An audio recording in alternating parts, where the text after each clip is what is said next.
नमस्कार, मैं हूं आपके साथ निधि सिंह। रुक करते हैं बड़ी खबरों की ओर। इंडिया गठबंधन के सपा प्रत्याशी अवधेश प्रसाद आज अपने नामांकन दाखिल करने ई रिक्शा से कचहरी परिसर में पहुंचे, जहां उन्होंने अपना नामांकन 2 सेटों में दाखिल किया। आपको बता चले कि इस दौरान उन्होंने के साथ गठबंधन के नेता, कांग्रेस व पूर्व प्रदेश अध्यक्ष निर्मल खत्री और कचहरी परिसर के पूर्व राज्य मंत्री पवन पांडे और मियां चौधरी आपको चले शहरयार फिरोज खान और गब्बर जिला अध्यक्ष पारसनाथ यादव, अनूप सिंह व अन्य नेता मौजूद रहे।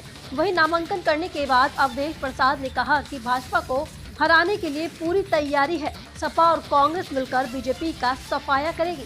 आज अगर चुनाव में कोई चर्चा है तो संविधान बचाने की चर्चा है, लोकतंत्र बचाने की चर्चा है, आरक्षण बचाने की चर्चा है। भगवान रामलला के दर्शन करने के सवाल पर अवधेश प्रसाद ने कहा कि हम तो सौभाग्यशाली हैं कि हम तो अयोध्या में ही पैदा हुए हैं। हमारे रोम रोम में राम बसे हैं और पूर्वजों के नामों में भी राम लगा हुआ है।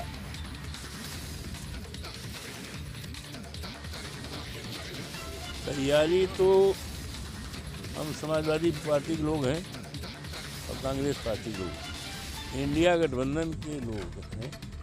ये पूरी तैयारी है और इतनी तैयारी है कि भारतीय जनता पार्टी के रास्ता पूरा सफाया हो जाए।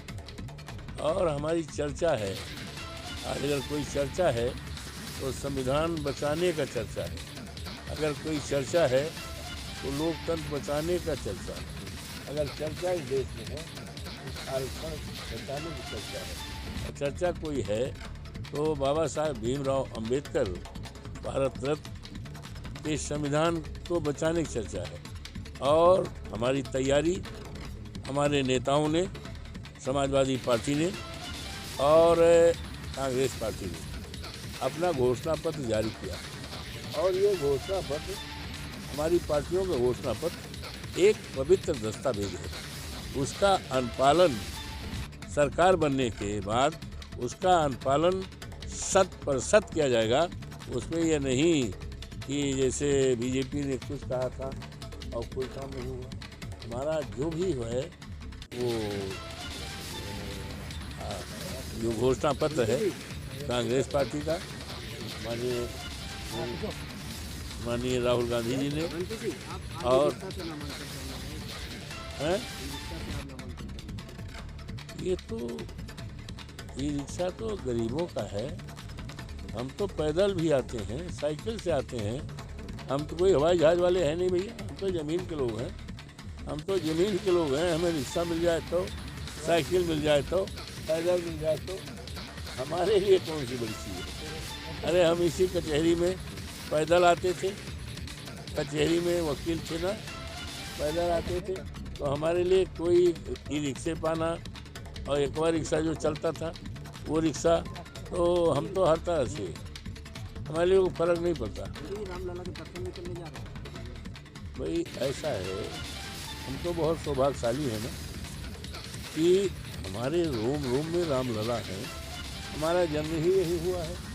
हम जब पढ़ते थे बीए में तो रोज़ आना तीसरे चौथे दिन सीता रसोइयाँ देखते थे, क्या देखते थे। तो हमारे लिए क्यों आप सवाल पूछ रहे हो?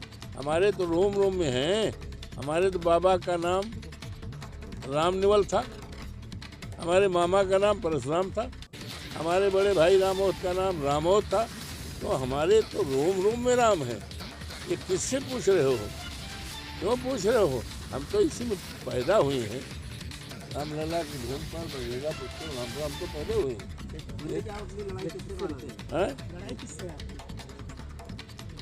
लड़ाई तो अगर आपको जाना हो तो किसी गांव में चले जाओ और गाड़ी न हो, हम गाड़ी दे दें।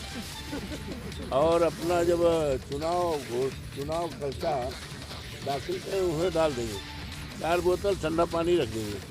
किसी गांव में जाओगे, लोकसभा फैजाबाद, ये फैजाबाद चौवन फैजाबाद है, जिसमें रुदौली है, दरियाबाद है और बीकापुर है, जो हमारा सोहबल था, जहाँ से हम 7 बार जीते हैं।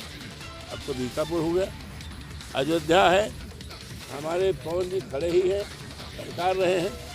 और ये 5 विधानसभा क्षेत्र हैं। हम विनम्रतापूर्वक हाथ जोड़ करके, आप बड़ी कृपा हमारे ऊपर करोगे, किसी गांव में चले जाओ, है तो गर्मी है, 2-4 बोतल पानी हम रखा देंगे भाई, और तो हम कुछ कर नहीं पाएंगे। हम लोग तो गरीब लोग हैं, शिष्टाचार जानते हैं।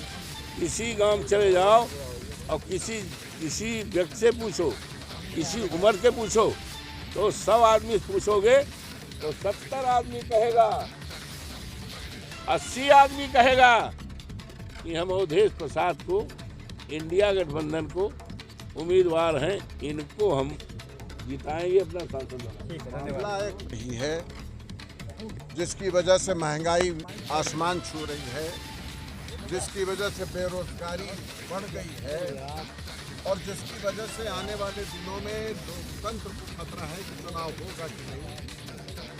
ऐसी तानाशाही से भरी हुई सरकार को उखाड़ फेंकने के लिए हिंदुस्तान के तमाम दलों ने एक गठबंधन किया, इंडिया गठबंधन, और उस गठबंधन के तहत आज इस लोकसभा क्षेत्र से जिस प्रत्याशी माननीय अवधेश प्रसाद जी को मैदान में उतारा है, जो 9 बार के विधायक हैं, संसदीय जीवन का उनके पास जितना अनुभव है, एक गरीब परिवार से निकल करके इन्होंने राजनीति शुरू की है, तो गरीबों के दुख दर्द से वाकिफ है और आज भी उसी अंदाज से लोगों की ये सेवा कर रहे हैं। तो हमें फक्र है कि हमें उनके साथ चलने, उनका समर्थन करने, उनको जिताने की मुहिम को आगे बढ़ाने की जिम्मेदारी मिली है और हमें पूरा विश्वास है कि इस लोकसभा क्षेत्र की जनता एक इतिहास रचेगी, इस लोकसभा से माननीय अवधेश प्रसाद जी को जिताकर।